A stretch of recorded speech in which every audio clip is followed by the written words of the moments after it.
Hoy les presentaremos el cuento de Navidad de Augie Wren, escrito por Paul Auster e ilustrado por Isol.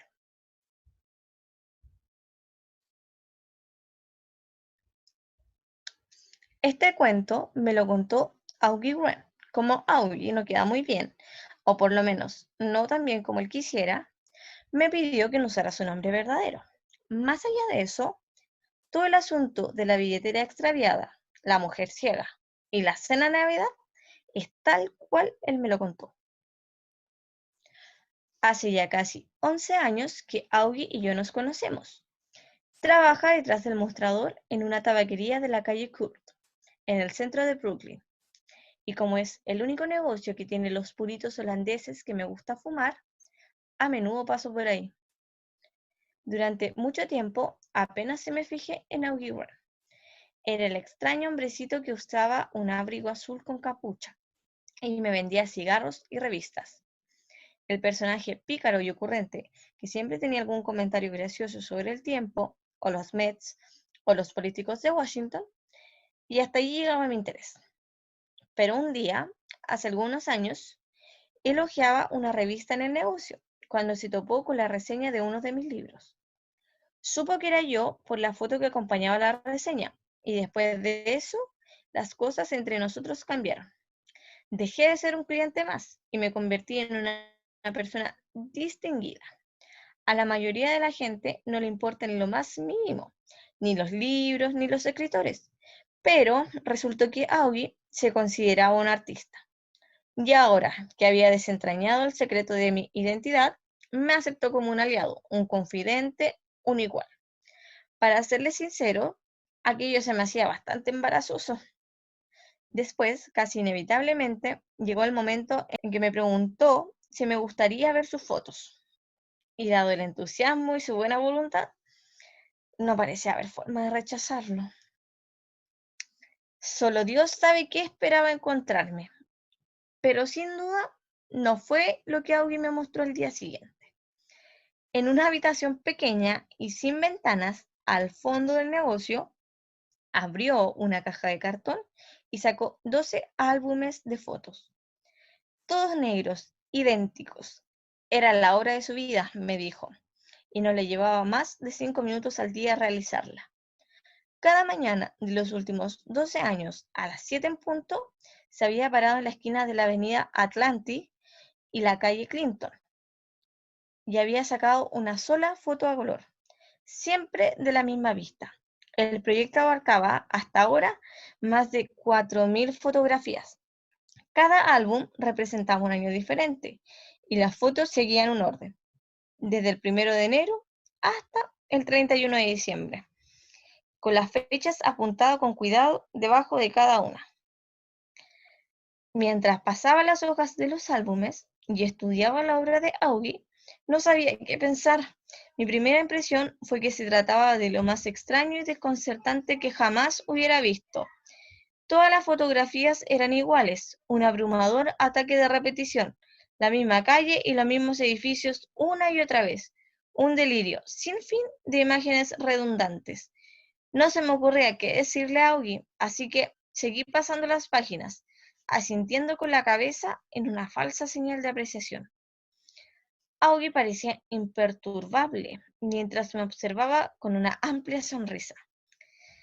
De pronto, después de varios minutos, me interrumpió para decir: «Vas demasiado rápido.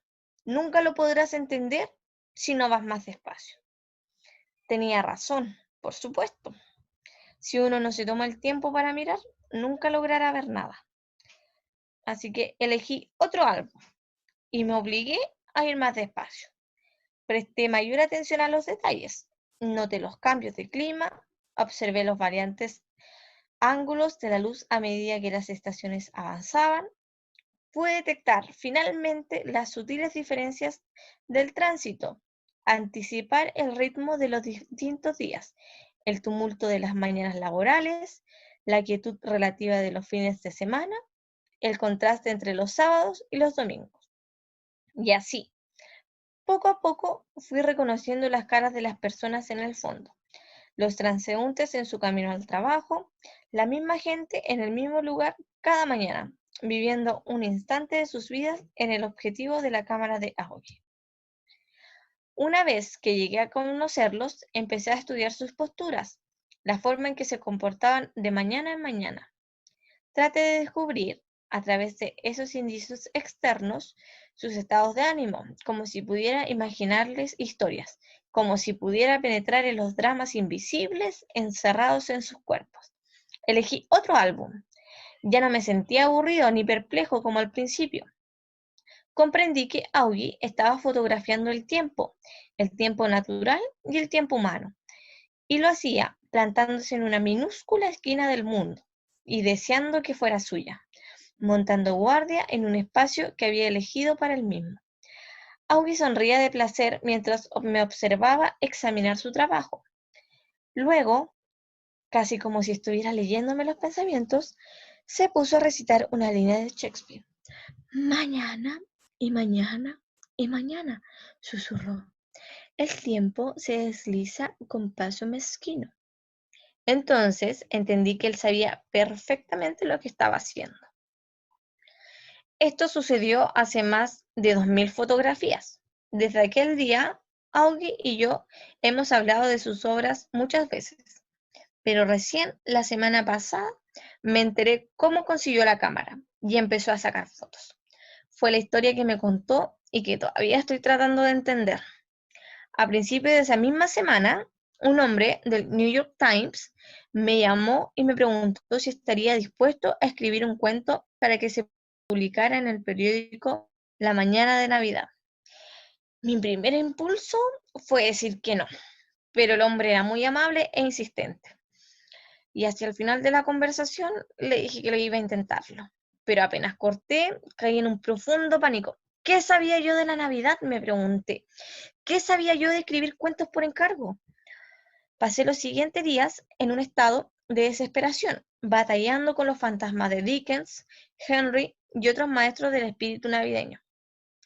La sola frase cuento de Navidad me traía asociaciones desagradables, evocaba espantosas efusiones de sensiblería y sentimentalismo hipócrita. Incluso en sus mejores versiones, los cuentos de Navidad no eran más que sueños en los que los deseos se hacen realidad, cuentos de hadas para adultos. Y yo nunca me hubiera permitido escribir ese tipo de cosas. Y sin embargo, ¿es posible que alguien se proponga escribir un cuento de Navidad insensible? Era una contradicción, una imposibilidad, una perfecta paradoja. Lo mismo que imaginarse un caballo de carreras sin patas o un gorrión sin alas. No avanzaba.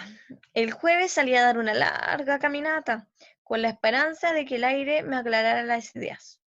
Justo después del mediodía me detuve en la tabaquería para abastecer mis provisiones. Y ahí estaba Augie, parado como de costumbre detrás del mostrador. Me preguntó cómo andaba, casi sin quererlo. Me encontré quitándome el peso de mis problemas ante él. ¿Un cuento de Navidad?, me dijo cuando terminé. ¿Eso es todo? Mira, si me invitas a almorzar, te contaré el mejor cuento de Navidad que jamás hayas escuchado. Y te garantizo que cada palabra es cierta. Fuimos caminando hasta Jack's, un bar ruidoso y atestado de gente, con buenos sándwiches de pastrami y fotos de antiguos equipos de los Dodgers colgadas en la pared. Encontramos una mesa en el fondo, pedimos la comida y Augie se lanzó a contarme la historia. Fue en el verano del 72, me dijo. Una mañana, un chico entró en el negocio y empezó a robar cosas. Tendría unos 19 o 20 años y creo que no he visto en mi vida un ratero más patético. Estaba parasiva llenando los bolsillos del impermeable. Al principio no lo vi, porque en ese momento había mucha gente cerca del mostrador. Pero una vez que me di cuenta, comencé a gritar. El chico salió corriendo como una liebre, y cuando pude dar la vuelta al mostrador, él huía a toda velocidad por la avenida. Atlantic. Lo perseguí durante media cuadra y después me rendí. Se le había caído algo mientras escapaba. Como yo no tenía ganas de seguir corriendo, me incliné para ver qué era. Resultó que era su billetera. No encontré nada de dinero adentro, pero sí la licencia de conducir, junto con 3 o 4 fotos. Supongo que pude haber llamado a la policía para que lo arrestaran, pero tenía su nombre y dirección en la licencia. Pero me dio un poco de pena. Era un pobre muchacho, y cuando miré las fotos de la billetera, no pude enojarme con él. Robert Godwin, así se llamaba. Recuerdo que en una de las fotos estaba de pie abrazando a su madre o a su abuela. En otra, a los 9 o 10 años, estaba vestido con un uniforme de béisbol y una gran sonrisa en la cara. No pude hacerlo. Pensé que quizás estaba drogado o un pobre chico de Brooklyn, sin demasiadas oportunidades y además que importaban unos pésimos libros de bolsillo. Me quedé con la billetera. Cada tanto sentí el impulso de devolverla, pero fui demorándome y nunca me decidí. Finalmente, llega la Navidad y me encuentro sin nada que hacer. El jefe suele invitarme a pasar el día en su casa, pero ese año estaba con su familia en Florida, en lo de unos parientes. Así que esa mañana estoy sentado en mi departamento, sintiendo lástima por mí mismo, y veo la billetera de Robert Godwin, sobre un estante de la cocina. ¿Qué diablos? Me digo, ¿por qué no hacer algo bueno una vez en la vida? Y me pongo el abrigo y salgo a devolver la billetera. La dirección quedaba en Warren Hill, en algún monobloc de viviendas. Ese día helaba y recuerdo que me perdí tratando de encontrar el edificio. Allí todos se parecen y recorres una y otra vez el mismo lugar creyendo que vas a otro. Por fin llego al departamento y toco el timbre. No pasa nada. Supongo que no hay nadie, pero vuelvo a probar para asegurarme. Espero un poco más y justo cuando estoy a punto de irme, oigo que alguien se acerca a la puerta, arrastrando los pies. Una voz de vieja pregunta quién es y yo le respondo que busco a Robert Godwin. ¿Eres tú, Robert?, dice la vieja. Luego destraba unas 15 cerraduras más o menos y abre la puerta. Tendrá unos 80 años, quizás 90, y lo primero que noto es que es ciega. Sabía que vendrías, Robert, me dice. Sabía que no te ibas a olvidar de la abuelita. Esta es Navidad. Y abre los brazos como si fuese a abrazarme. No me pude detener a pensar, ¿entiendes? Tenía que decir algo rápido. Y antes de saber lo que estaba pasando, las palabras se me escaparon de la boca. Así es, abuelita Ethel. Vine a verte en Navidad. No me preguntes por qué lo hice, ¿eh? No tengo ni la menor idea. Tal vez no quería desilusionarla, no sé. Eso fue lo que ocurrió. Y de pronto la vieja me estaba abrazando en la puerta y yo también la abrazaba. No le dije que era su nieto, por lo menos, o no con esas palabras, aunque eso era lo que se deducía. Nunca traté de engañarla. Era una especie de juego que ambos decidimos jugar, sin tener que ponernos de acuerdo en las reglas. Lo que quiero decir es que la mujer sabía que yo no era su nieto Robert. Era vieja y chochaba, pero no estaba tan loca como para no distinguir entre un extraño y alguien de su propia sangre. Sin embargo, fingir la hacía feliz, y yo, que no tenía nada mejor que hacer, me sentí feliz de seguirle la corriente. Así que entramos en el departamento y pasamos el día juntos. Podría agregar que el lugar era una verdadera posilga, pero ¿qué cabe esperar de una ama de casa que es ciega? Cada vez que me preguntaba cómo andaba, yo le mentía. Le dije que había encontrado un buen trabajo en una tabaquería. Le dije que estaba por casarme. Le conté miles de historias y ella hizo como si me creyera una a una. Qué bueno, Robert, asentía con la cabeza y sonreía. Siempre supe que las cosas te saldrían bien. Después de un rato empecé a tener hambre. Al parecer no había mucha comida en la casa, así que fui hasta un negocio de barrio y compré una mezcolanza de cosas. Un pollo precocinado, una sopa de verduras, una fuente de ensalada de papas, torta de chocolate y toda clase de comida. Estelle sacó un par de botellas de vino que tenía escondidas en su dormitorio, y así, entre los dos, logramos preparar una cena de Navidad bastante decente. Con el vino nos pusimos un poco alegres, y recuerdo que cuando terminamos de comer, fuimos a sentarnos en el living, porque las sillas eran más cómodas. Tuve ganas de hacer pis, le pedí permiso y fui al baño, que quedaba en el pasillo. Y entonces las cosas dieron otra vuelta de tuerca. Ya era una tontería que me hiciera pasar por el nieto de Esther, pero lo que hice a continuación fue una completa locura y nunca me lo he perdonado. Entré al baño y vi amontonadas en una pila contra la pared, al lado de la ducha, 6 o 7 cámaras de fotos. Cámaras sin estrenar, aún en sus cajas, mercadería de primera calidad. Deduje que eso era obra del verdadero Robert, un lugar para almacenar uno de sus más recientes botines. Nunca en mi vida había sacado una foto y mucho menos robado algo, pero en cuanto vi esas cámaras en el baño, decidí que quería una para mí. Así de rápido, y ni siquiera detenerme a pensarlo. Y me metí una de las cajas bajo el brazo y volví al living. ¿Alguna vez regresaste a verla?, le pregunté. Una vez, me dijo. 3 o 4 meses más tarde, me sentía tan mal por haberle robado la cámara, que todavía no había usado, que decidí devolvérsela. Pero Estelle no vivía más ahí. No sé qué habrá sido de ella. El hombre que se había mudado al departamento no me pudo decir dónde estaba.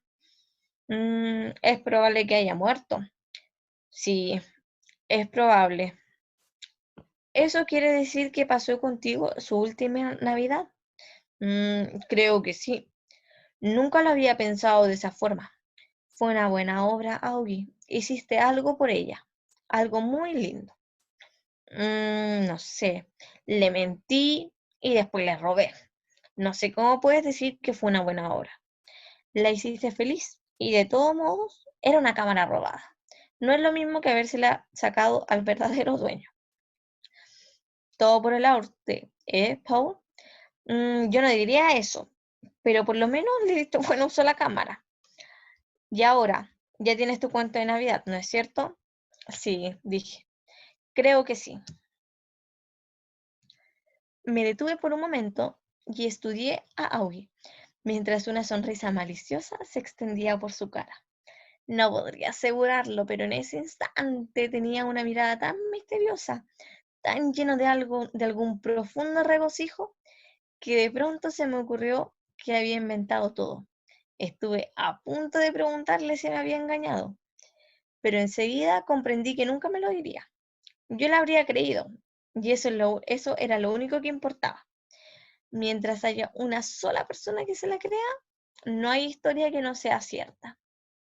Eres un genio, Augie, dije. Gracias por ayudarme. De nada, me respondió mirándome aún con ese brillo maníaco en los ojos. Después de todo, si no puedes compartir los secretos, ¿qué clase de amigo eres? Creo que te debo una. No, claro que no. Solo escríbelo tal y como te lo conté, y no me deberías nada. Salvo el almuerzo. Así es, salvo el almuerzo. Respondí a su sonrisa con otra sonrisa mía. Llamé al mozo y le pedí la cuenta. Así termina esta bella historia de un cuento de Navidad. Esperamos le haya gustado.